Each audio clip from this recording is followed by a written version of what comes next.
Okay, so if you look at a magnetic circuit, we said that basically in a magnetic circuit, we are going to have MMF as the root cause for establishing the flux, right?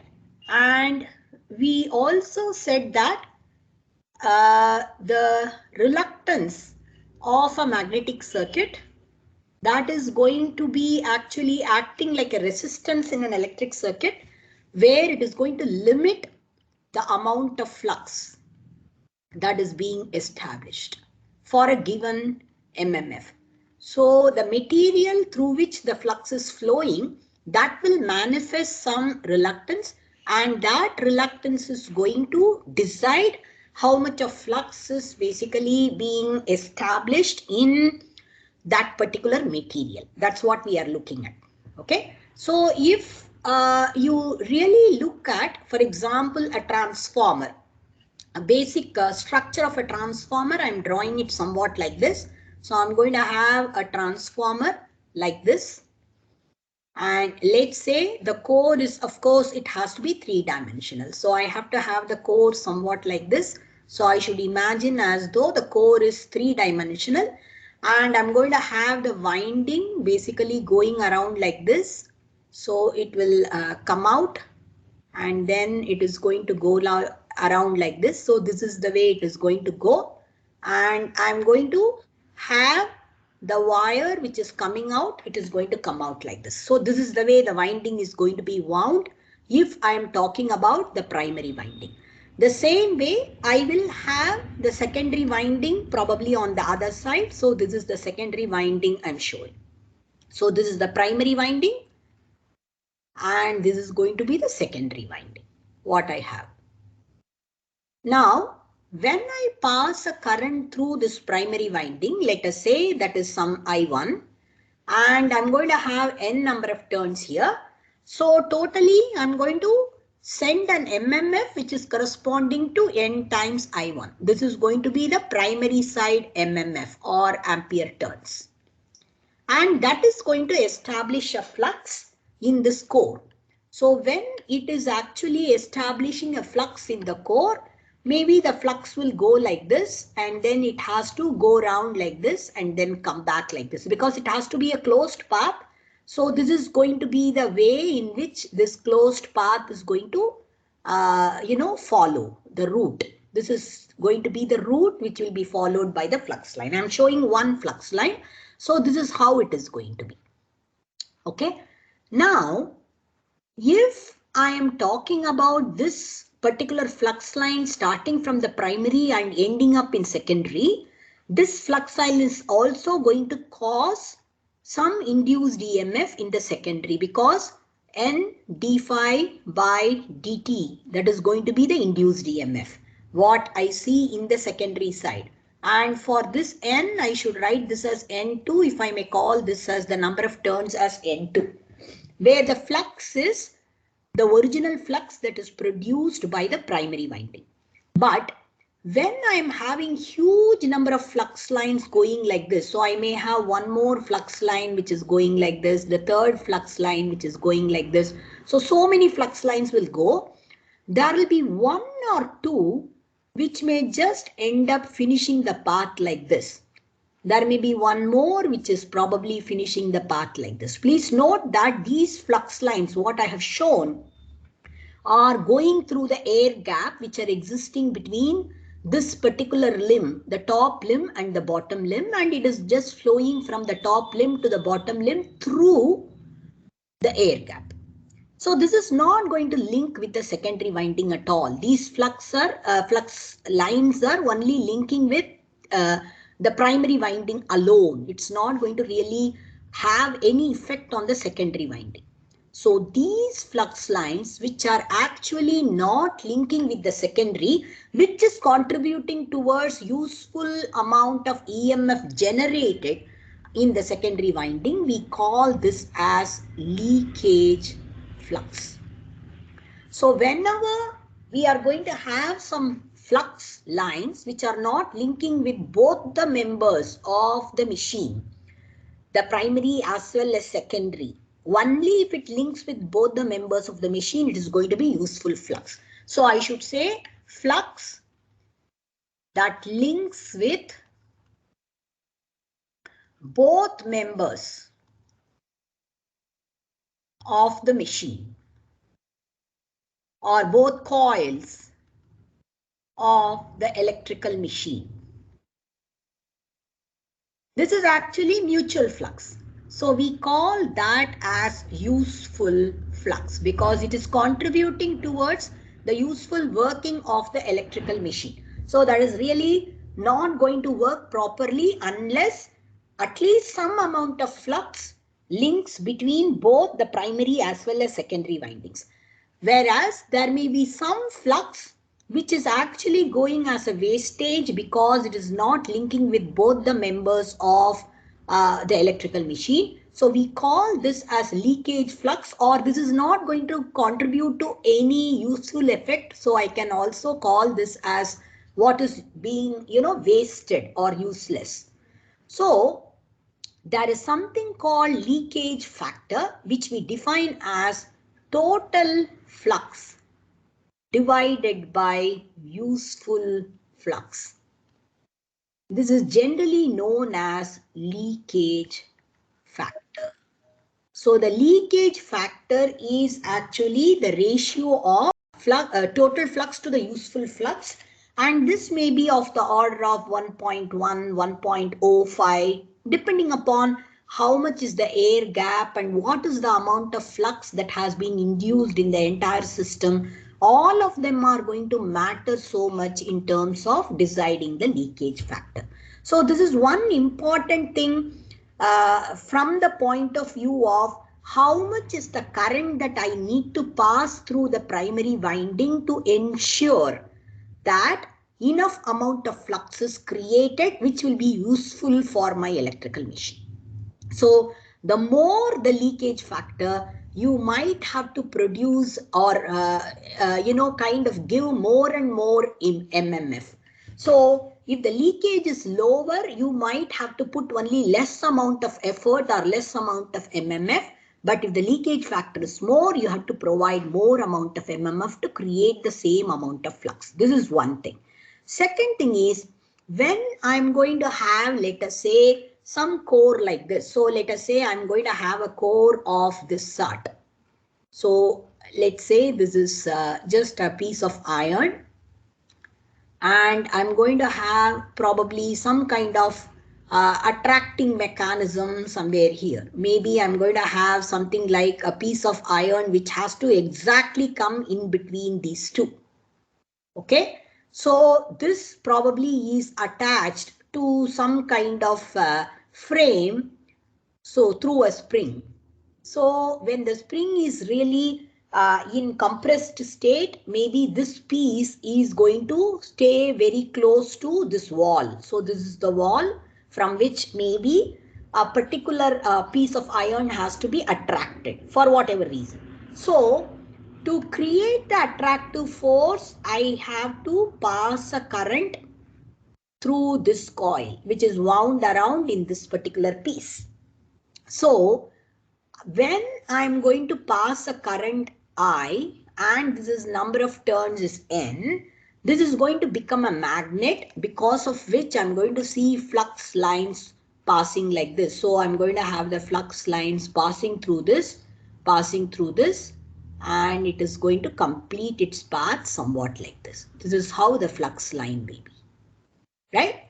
Now, to reduce the reluctance, basically this iron piece is going to be attracted and it has to come to a particular position such that a minimum amount of reluctance is faced by this magnetic flux line.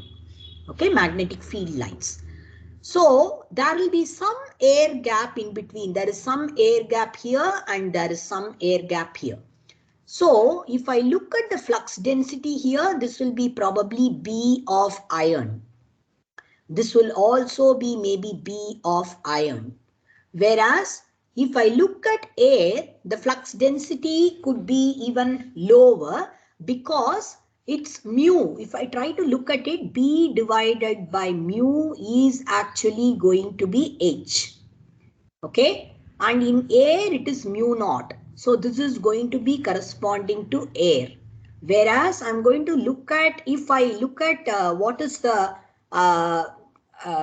permeability of iron, that is going to be mu naught multiplied by mu r, whatever be the mu r value for iron. So that is going to be actually H.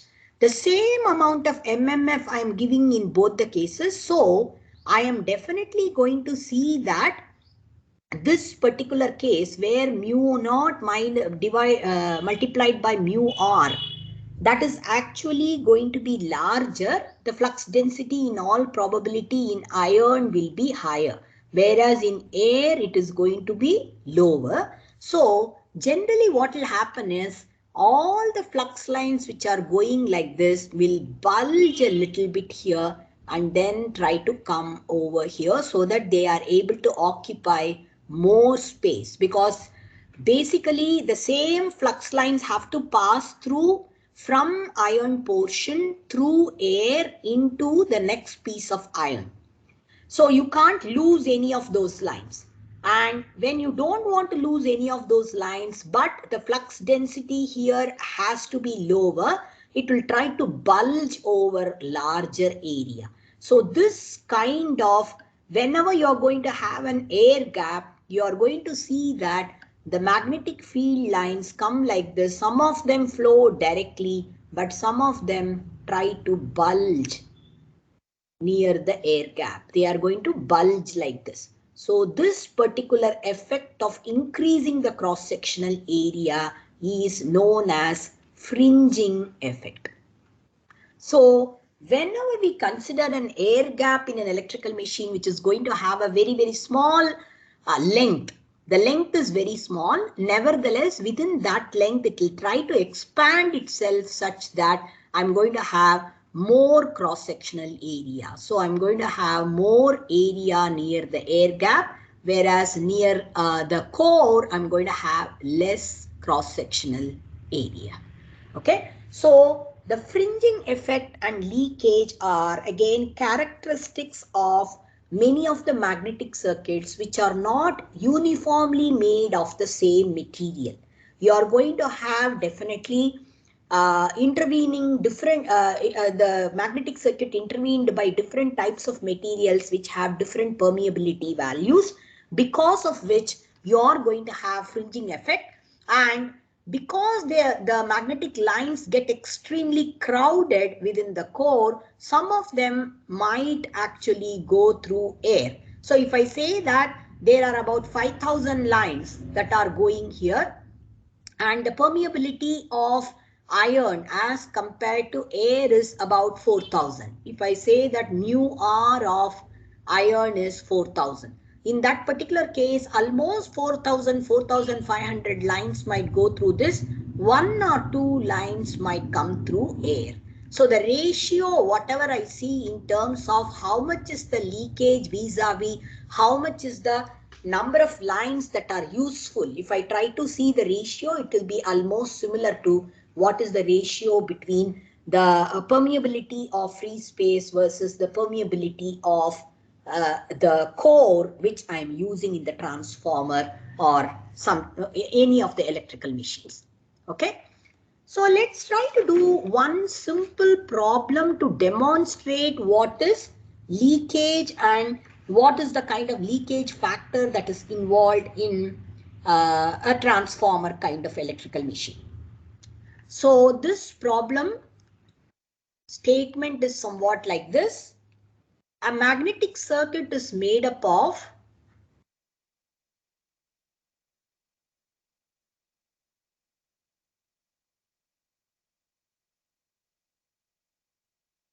steel laminations.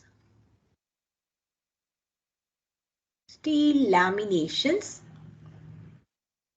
of total length equal to 600 millimeter. Okay. Out of this, 8% of the cross-sectional area is taken up by the insulation. Let me explain this a little bit after dictating the complete problem. Okay, insulation. A coil of 800 turns is wound around one limb of the core. Okay, there is a 2 mm air gap on one side of the core with an average cross-sectional area, of course, of the air gap. I'm talking about the air gap cross-sectional area with an average cross-sectional area of 2500 mm square. Okay. Flux to be produced in the air gap is 0.0025 Weber. Okay. And the leakage factor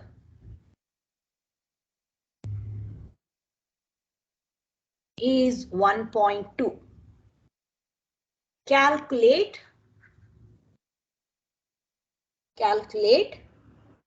the current needed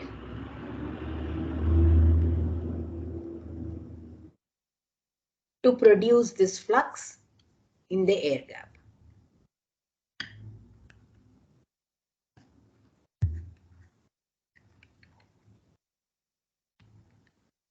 So let me first of all draw the corresponding diagram as well.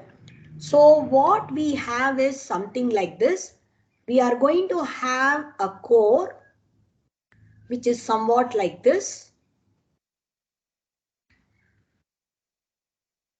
So it is going to have an air gap here. So this is going to have an air gap which is very, very small, really a small air gap. And we are going to have, this is all uniform. It's not thinner on one side and thicker on the other side. It's all uniform. So I'm going to have basically this thickness to be uniform. So I should show it as though it is actually drawn a little like this. Okay. And one side I'm going to have a coil. So this coil is having 800 turns. And what is being asked is how much is the current that is needed. And rest of the data is all given there. And one more thing I have to show is, so this air gap length is 2 mm. This is only 2 mm. And even after the fringing or something, the cross-sectional area they are taking is 2500 millimeters square. This is the cross-sectional area. Okay. Now there is one more diagram that was given in the book. So let us say if I just look at only this portion of the core, I'm just showing only this L portion of the core. This L portion of the core, I can draw three-dimensionally. This will look somewhat like this. So I should have three-dimensionally, this core will look somewhat like this. So I should show it as though this is having three-dimensional appearance somewhat like this. Now this is given to be 40 mm and this is also given to be 40 mm. So please understand that 1600 mm square happens to be the area of this face. If I try to look at the area of this face, that is 1600 mm square. That is uniform all over. Okay.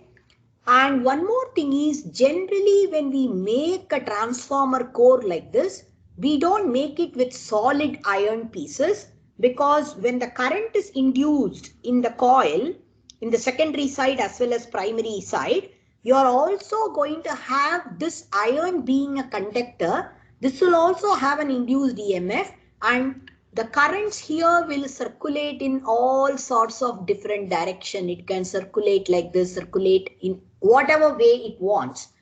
And that is going to increase the losses tremendously within the material of the core itself. So generally what is done in while constructing the core of a transformer is, you first put a piece like this, piece of iron like this. Then behind that you put another thin piece of iron so that it is stacked together. Then you put one more thin piece of iron. So you are going to have L-shaped thin pieces of iron, and you are going to put one behind the other. You are going to stack them together.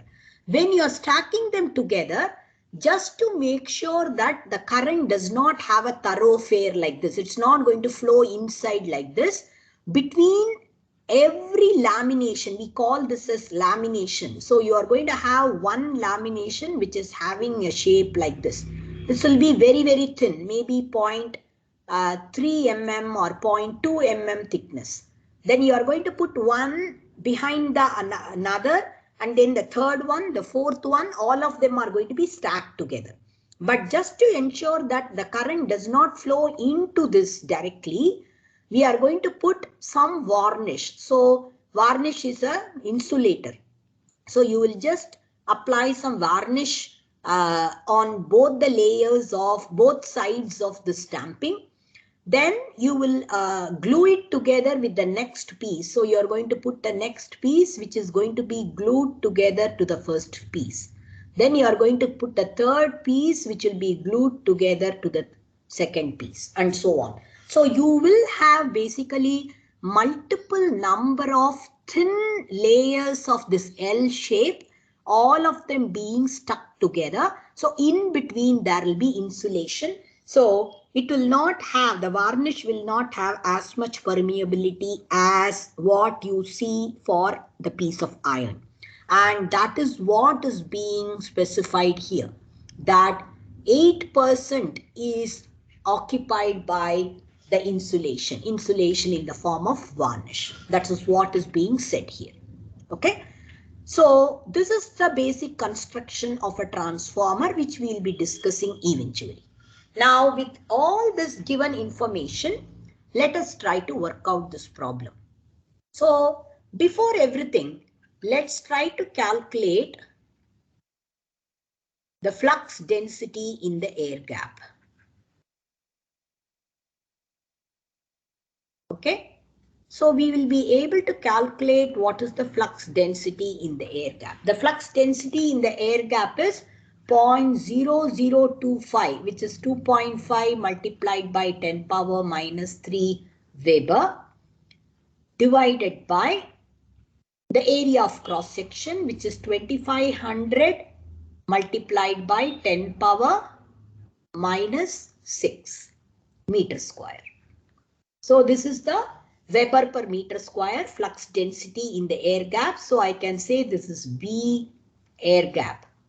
So B air gap comes out to be 2500 multiplied by 10 power minus 6. I can write as 2.5 multiplied by 10 power minus 3. So that is again 1 Tesla or 1 Weber per meter square.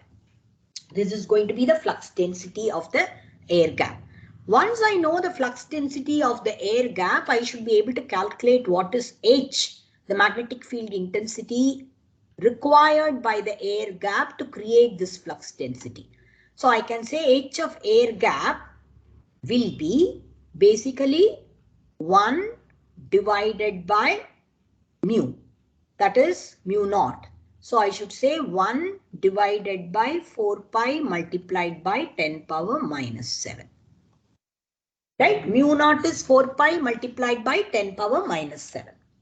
So that comes out to be, when you calculate this, it comes out to be about 796,000 ampere per meter. This is mmf per unit length. So this is ampere per meter. Now the gap, air gap is only 2 mm long. So I can say mmf needed by the air gap to establish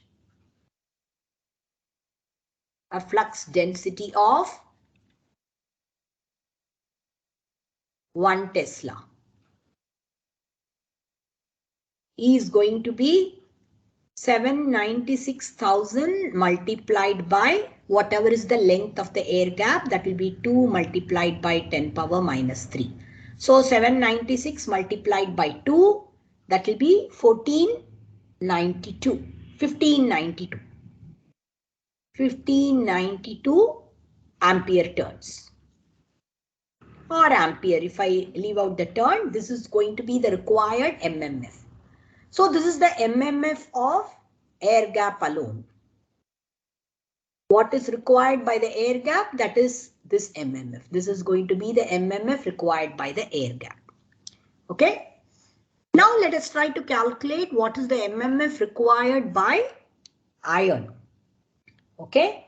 So if I say that in iron certain amount of flux is produced, but some of it is lost. Some of it is probably lost like that. It's not even going into the air gap.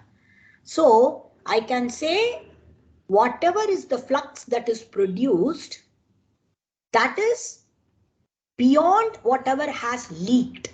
So what has leaked is given by the leakage factor. So I should say 0.0025 divided by 1.2 will be actually, this will be the, so we define leakage factor as total flux divided by useful flux is going to be the leakage factor. So I should be able to calculate what is the total flux that is being produced in this piece of iron. So I can say total flux is going to be 0.0025 multiplied by 1.2. Okay. So that comes out to be 0.003 Weber. So what is being produced is actually 3 milliweber. Out of that, only 2.5 milliweber is reaching the air gap. So this is going to be the flux to be produced totally by the current that is injected into that coil. Okay. Now, if I try to look at what is the effective core area, and it says 8% of the total area is occupied by, this 8% is occupied by insulation. So I should calculate what is first of all the cross-sectional area, which is 1600 mm square we said, but out of that 8% goes away for the insulation. So I should be able to write this as 1600 mm square multiplied by 0.92 because 8% is gone in the insulation. So this is going to be the effective core area. This comes out to be 1472 millimeter square. Okay. From which I should be able to calculate what is flux density of the core. Flux density of the core I should be able to find out. So the flux density of the core will be whatever is the flux, the total flux it has produced, which is 0.003 divided by 1472 multiplied by 10 power minus 6. meter square. So this is going to be Weber per meter square. So this comes out to be 2.038 Tesla. This comes out to be 2.038 Tesla. Okay. What is given? One more problem, one statement I have forgotten. So it is said that mu of steel is given as 5 point, that is mu naught minus mu naught multiplied by mu r, that is already given to be 5.02655 multiplied by 10 power minus 4. Okay, that is Henry per meter. So that is what is given as the mu of steel. So because mu of steel is given, I should be able to calculate from here B of core divided by mu of steel, which is the core material. So that is going to be H required by steel. Okay. So H required by steel comes out to be 4054 ampere per meter. So that is essentially 2.038 divided by 5.02655 multiplied by 10 power minus 4. Okay. Now this is 4054 ampere per meter. Now I can say H of steel multiplied by the length of the magnetic circuit, which is made up of steel portion. That will give me the total MMF required by the core to establish the flux of 0.003 Weber. So that is going to be the total length. What is given is, I think, 600 millimeter. The total length of the iron portion is 600 millimeter. So I can multiply this 4054 multiplied by 600 millimeter, that is converted into meter, which is 600 into 10 power minus 3. So I have to multiply this by 0.6. So that comes out to be 2432.68 ampere turns. Okay.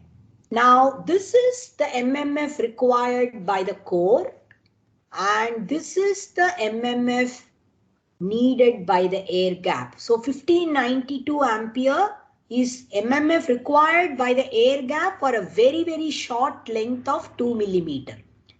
And the other one is the MMF required by the core to establish the flux in the core, which is of 600 millimeter length. So these two have to be added together. 2432.68 plus 1592.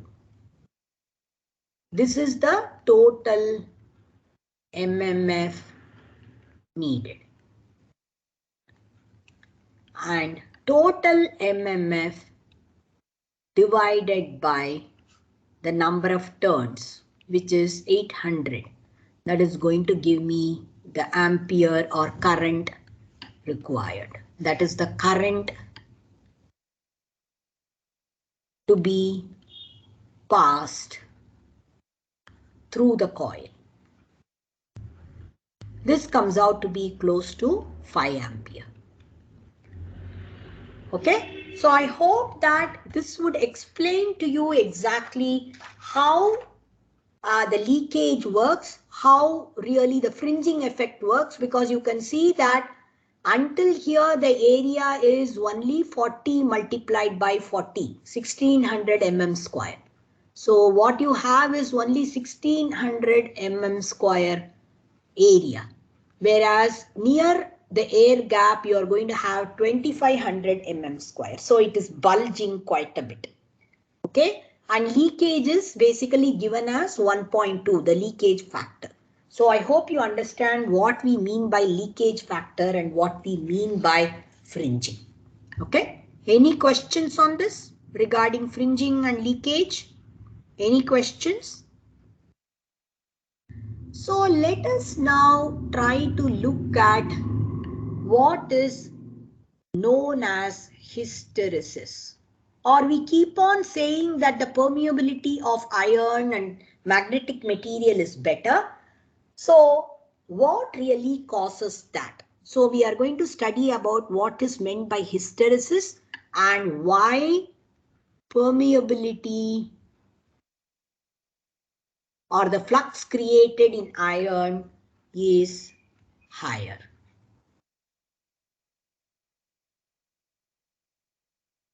So this is what we are going to see now.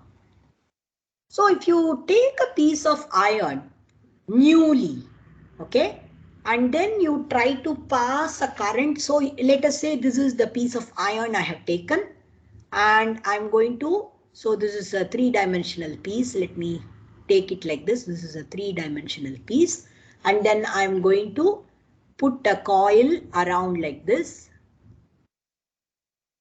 So I'm going to have a coil like this and this is going to come out like this. So I am essentially passing a current through this, because of which there is going to be some flux established. So I'm going to measure the flux. So I'm going to look at two things. I'm going to look at what is Ni by L. So H I'm going to look at, and I'm going to see what is the flux created per unit area. So B. So this is the cause and this is the effect. So I'm going to look at these two now. Okay. Now when I look at this, you will see that as the H increases or the current increases, you are going to see an increase in B, but after some time it is going to saturate. So it will go through saturation. So how much ever you may increase the current, it will not go beyond a certain value of flux or flux density, even if you increase the current enormously. That is not going to increase at all. So this region generally is known as the saturation region. This is the linear region. Initially it is going to go through a linear region, then it is going to reach a saturation region. Now let us say this is certain value of current, some I0 ampere. So it has reached a certain value of current, which is probably I0 ampere. So this is I0 ampere.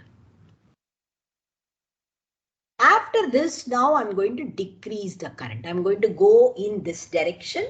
As I decrease the current, initially hardly you will see a reduction in the flux density. But after you have decreased quite a bit of the current value, you might see a reluctant reduction in the flux density. So you may see that this follows this kind of a path. And if you try to increase it, the current in the reverse direction, you might see that again it follows a path like this. So it is going to remain with some flux density even when I have made the current to be 0. So if I may call this point as O and let me call this point as A, maybe I can call, let me draw this properly again. Okay, so let me just draw this axis once again. So I had seen initially the magnetization characteristics. This is known as magnetization characteristics. What is the plot between B and H? That is generally known as the magnetization characteristics.